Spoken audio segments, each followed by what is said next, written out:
पकौड़ा तलना भी रोजगार है, वैसे चाय बेचना भी रोजगार है और एयरटेल का सिम भी बेचना रोजगार है। काम छोटा बड़ा नहीं होता है, काम को करने का नज़रिया होना चाहिए, तरीका होना चाहिए। छोटे से काम को आप बड़ा कर सकते हो, लेकिन एक मुफ्त इन्वेस्टमेंट आप नहीं ला सकते हो, 40-50 लाख रुपए नहीं ला सकते हो। सर अगर ये शर्म आए तो घर की परिस्थितियों भी तो देखना है। घर की परिस्थितियाँ बेकार रहेगी तो शर्म नहीं आती है। अगर अच्छी रहे तो आएगी, अगर नहीं रहेगी तो नहीं आएगी। लेकिन सच्चाई ये है कि सरकार का सारा खजाना जो है वो अमीरों के लिए खुलता है और सारा भाषण जो है वो गरीबों के लिए होता है। देश में इतना बेरोजगारी बढ़ गया है कि मॉडलिंग करने वाले लोगों को अब जो है चाय का स्टॉल लगाना पड़ रहा है। चीज़ें आगे बढ़ने लगी तो कास्टिंग काउच का भी बहुत प्रॉब्लम होता है कि काम करने के लिए भी बहुत सारी शर्तें लोग रख देते हैं। और ये चीज़ें ये नहीं कहेंगे सिर्फ मॉडलिंग में ही है, हर फील्ड में है आज के टाइम में। नहीं आता है इतने सारे लोगों के बीच में स्कूटी लगा के जो है सिम बेचते हुए। कम से कम 5 से 10 लाख रुपया का लोन दिया जाए, क्योंकि ये स्कूटी पे खड़ा हो के अगर एयरटेल का सिम बेच सकती है तो ये कहीं दुकान डाल के जो है धंधा भी कर सकती है। फ्यूचर आपको ये चाय बेचकर बनाना है या मॉडलिंग फील्ड में बनाना है? नहीं,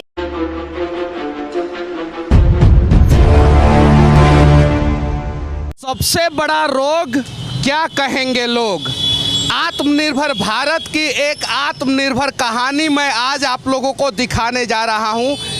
एक यहाँ पे लड़की है जो एयरटेल का टी शर्ट पहन के एयरटेल का सिम बेच रही हैं स्कूटी पे, और दूसरा एक स्टॉल है जहाँ पे एक चाय लड़की के द्वारा और उनके पिताजी के द्वारा बेचा जा रहा है और इस स्टॉल का नाम है मॉडल चाय वाली।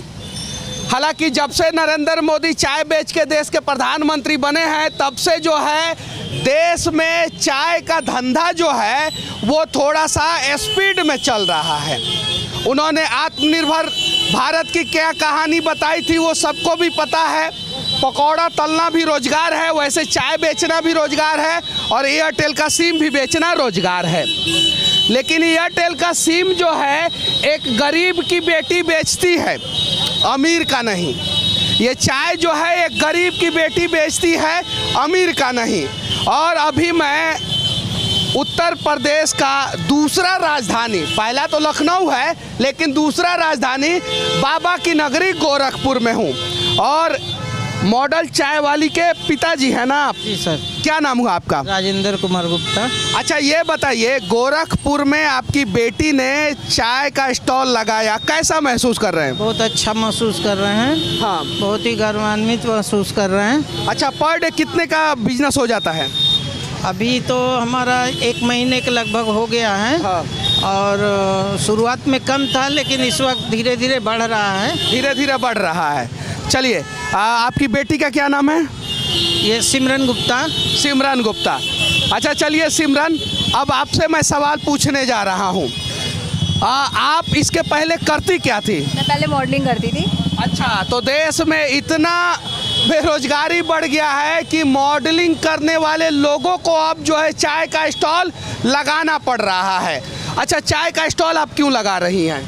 देखिए, चाय कन्वीनियंट है, अफोर्डेबल है, छोटा बड़ा बच्चा बूढ़ा अमीर गरीब हर कोई अफोर्ड कर सकता है। कोई काम छोटा बड़ा नहीं होता है, काम को करने का नज़रिया होना चाहिए, तरीका होना चाहिए। छोटे से काम को आप बड़ा कर सकते हो, लेकिन एक मुफ्त इन्वेस्टमेंट आप नहीं ला सकते हो, 40-50 लाख रुपए नहीं ला सकते हो। लेकिन 10, 12, 15 हज़ार में कोई छोटा बिजनेस स्टार्ट करके उसको उस लेवल तक ले जाया जा सकता है मेहनत से। अच्छा ये बताइए कि आप बाबा के प्रदेश में गोरखपुर में हैं, आप यहाँ पे प्रशासन के द्वारा तंग उंग किया जाता है कि नहीं कभी? नहीं, अभी तक तो ऐसा कुछ नहीं आया है कि प्रशासन भी सपोर्ट कर रही है। काफ़ी पुलिस वाले हैं, विभाग के लोग हैं तो जो चाय में क्या अलग रहता है? भाई देखिए, चाय सब वही है, थोड़ी टाइमिंग का है, सब बनाते हैं, सारी मटेरियल वही है, दूध चीनी चाय। मॉडलिंग करना आपने सीखा, चाय बनाना कहाँ से सीखा? वेल, मुझे खाना बनाना भी आता है। मेरे फादर ने मुझे इस तरीके से बड़ा किया है कि मुझे घर के और बाहर के सारे काम आते हैं और मैं कर। कितने भाई बहन हैं आप? मैं हूँ बड़ी और मेरा छोटा भाई है, वो मेंटली फिजिकली वीक है, थोड़ा हैंडीकैप, तो वो घर पे रहता है, तो सारी रिस्पॉन्सिबिलिटी अभी मेरे पे है। तो जिस चीज़ से जैसे भी मुझे ठीक लगा तो बस मैंने ये। अच्छा, भारत की पहली ऐसी मॉडल है जो चाय का स्टॉल जो है फुटपाथ पे लगाती हैं। देखिए, फुटपाथ पे लगाना कोई गलत बात नहीं है। ये एक ऐसा प्लेस है ना जहाँ आप, जैसे अब इतने सारे लोग हैं तो ये सारे लोग आएंगे, सारे लोगों से कनेक्ट हुआ जा सकता है, सारे लोगों से बहुत कुछ सीखने को मिलता है। तो ये यहाँ पे एक ऐसा ज़रिया है जो हर किसी से हम हर तरह के लोगों से मिल सकते हैं, जान सकते हैं, अपने आप को, अपनी चीज़ों को इम्प्रूव कर सकते हैं आगे के लिए। अच्छा, मॉडलिंग में आपको क्या क्या समस्या का सामना करना पड़ा था? मॉडलिंग में ऐसा कोई तो सामना नहीं करना पड़ा था। कोविड की वजह से सिचुएशन थोड़ी सी डाउन हुई थी। हाँ, कुछ चीज़ें ऐसी थी, जैसे कास्टिंग काउच का बहुत इशू होता है। जब चीज़ें आगे बढ़ने लगी तो कास्टिंग काउच का भी बहुत प्रॉब्लम होता है कि काम करने के लिए भी बहुत सारी शर्तें लोग रख देते हैं। और ये चीज़ें ये नहीं कहेंगे सिर्फ मॉडलिंग में ही है, हर फील्ड में है। आज के टाइम में लोग काम भी कर रहे हैं, नहीं भी कर रहे हैं, लेकिन मुझे इन सारी चीज़ों को नहीं करना था। मुझे सही तरीके से अच्छे प्रोजेक्ट पे काम करना है। आज भी अगर मुझे मिलता है तो ज़रूर मैं करूँगी।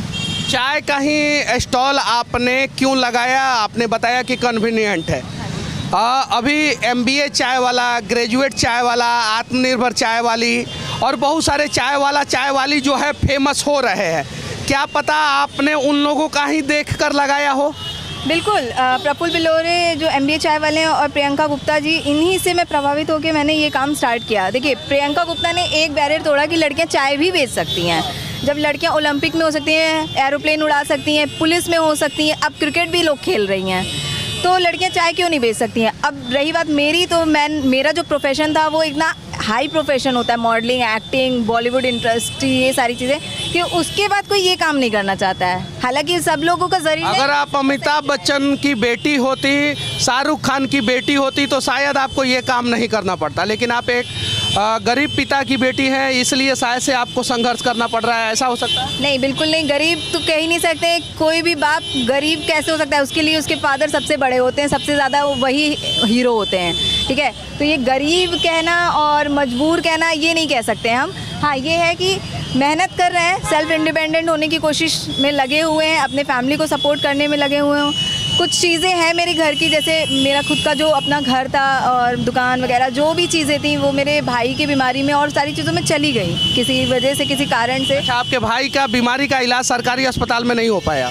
नहीं, उसके पीछे बहुत सारा इलाज लगा, बहुत तरह से लगा, हर जगह का लगा। यहाँ तक कि हम लोग PGI, एम्स सब जगह गए, बट जो चीज़ें नहीं ठीक हो सकती हैं उस चीज़ को अब ना करने से जैसे चल रहा है वैसे चलने देते हैं। अब भाई थोड़ा सही है, लेकिन अब वो बचपन से वैसा है मेंटली, तो अब वो ठीक नहीं हो सकता। डॉक्टर भी ये चीज़ बोल चुके हैं। अच्छा, फ्यूचर आपको ये चाय बेचकर बनाना है या मॉडलिंग फील्ड में बनाना है? नहीं, ये मेरा काम चलता रहेगा। अब जो मैंने स्टार्ट किया, मैं अब इस चीज़ से बैक स्टेप नहीं हो सकती हूँ। मॉडलिंग ज़रूर करूँगी। अच्छा, अभी भी मैं ये बोल रही हूँ, बार बार बोल रही हूँ। ऐसा कहा जाता है 2 नाव पे सवारी करना जो है खतरनाक होता है, तो मॉडलिंग भी और चाय भी, क्या दोनों में सफल हो पाइएगा आप? बिल्कुल हो पाएंगे। अभी तक किया है, आगे भी हो पाएंगे। सबका सपोर्ट, सबका प्यार, सबका साथ मिल रहा है, तो जाहिर सी बात है टाइम मैनेजमेंट की बात होती है। अब जैसे अंबानी जी हैं, उनका रिलायंस का भी है, बहुत सारे काम है, तो क्या वो अकेले नहीं करते ना, एक टीम बनाई जाती है उस चीज़ को करने के लिए। देखते हैं आगे, हम भी कोशिश करेंगे उस तरीके से काम करने की। अगर बन पाई तो बेशक दोनों काम साथ साथ चलेगा। एक चाय की कहानी आप लोगों को मैंने दिखा दिया, अब दूसरा कहानी मैं आप लोगों को दिखाने जा रहा हूँ। क्या नाम हुआ आपका? महिमा साहनी। ऐसे ऐसे जगहों पे खड़ा होके सिम बेचना और उसके बाद से अपने परिवार को चलाना अपने आप में आत्मनिर्भर भारत की एक आत्मनिर्भर कहानी पूरी हो जाती है। समस्या नहीं होता है चौक चौराहा पे खड़ा होकर सिम बेचते हुए? सर, पहले हुआ था लेकिन अब नहीं होता है। अच्छा, पर डे कितना हो जाता है? सर 10 से 15। 10 से 15 सिम बिक जाता है। अच्छा, पैसा कितना आ जाता है? सर यही आता है 5 से 600 रुपये। 5 से 600 रुपया हो जाता है। कभी बारिश होता होगा, कभी पुलिस हटाता होगा जगहों से, उस समय कैसा महसूस करती हैं? सर उस समय ये महसूस होता है कि अच्छी जॉब मिली होती तो यहाँ पे नहीं आना पड़ता। अच्छी जॉब मिली होती तो यहाँ पे नहीं। अच्छा, सरकारी जॉब के लिए आपने अप्लाई किया कि नहीं, ट्राई किया कि नहीं? सर किया था, उसके बाद से वहाँ पे 1-2 बार किया था, उसके बाद से मैंने बंद कर दिया। आपने बंद कर दिया? अच्छा, पर डे बिक जाता है 10-15 सिम बिक जाता है? नहीं, कभी कभी एक भी नहीं होता है। कभी कभी। घर में कितने लोग हैं? घर में हम लोग 4 लोग हैं। 4 लोग हैं। 2 सिस्टर हैं और मम्मी है, पापा नहीं है। पापा नहीं है, तो मतलब कि आप ही के ऊपर सारा दारोमदार है? जी सर, सबसे छोटे हैं घर में हम। सबसे छोटे। और बड़ी वाली बहन क्या करती है? वो घर पे रहती हैं। घर पे रहती है।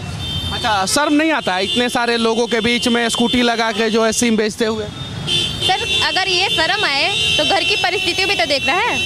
घर की परिस्थितियाँ बेकार रहेगी तो शर्म नहीं आती है। अगर अच्छी रहे तो आएगी, अगर नहीं रहेगी तो नहीं आएगी। सक्षम भारत के सक्षम सरकार से मैं विनती करना चाहता हूं कि कम से कम इस प्रकार की बेटियों का समर्थन करे। अगर ऐसे ऐसे बेटियों को हम लोग आगे नहीं लेके आएंगे तो शायद जो है भारत नहीं बदलेगा। और हाँ, जो हम लोग बड़ा बड़ा लोन जो है बड़े बड़े बिजनेसमैन का माफ़ करते हैं और बड़ा बड़ा अमाउंट जो है बड़े बड़े बिजनेसमैन को दे देते हैं, अगर उन्हें ना देके एक छोटा सा लोन का टुकड़ा अगर ऐसे ऐसे बहन को, ऐसे ऐसे बेटी को दे दे, ऐसे ऐसे लड़कियों को दे दे, तो शायद जो है ये लोग बड़ा बड़ा बिजनेस खड़ा कर लेंगे। लेकिन सच्चाई ये है कि सरकार का सारा खजाना जो है वो अमीरों के लिए खुलता है और सारा भाषण जो है वो गरीबों के लिए होता है। यानी भाषण से गरीब पेट भरते हैं और खजाना से अमीर पेट भरते हैं। अभी मैं गोरखपुर में हूँ और यहाँ पे जो है वीडियो रिकॉर्डिंग के दौरान जो है बहुत सारे भाई लोग इकट्ठा हो गए हैं। यहाँ पे बेरोजगार हैं कि रोजगार मिला है? बेरोजगार हैं अभी। क्या मिला है कि नहीं? नहीं भैया, अभी तो तैयारी चल रही है। अभी पढ़ रहे हैं अभी तो। नहीं। अरे नहीं मनीष भैया, कुछ नहीं मिला अभी तो। नहीं मिला नहीं।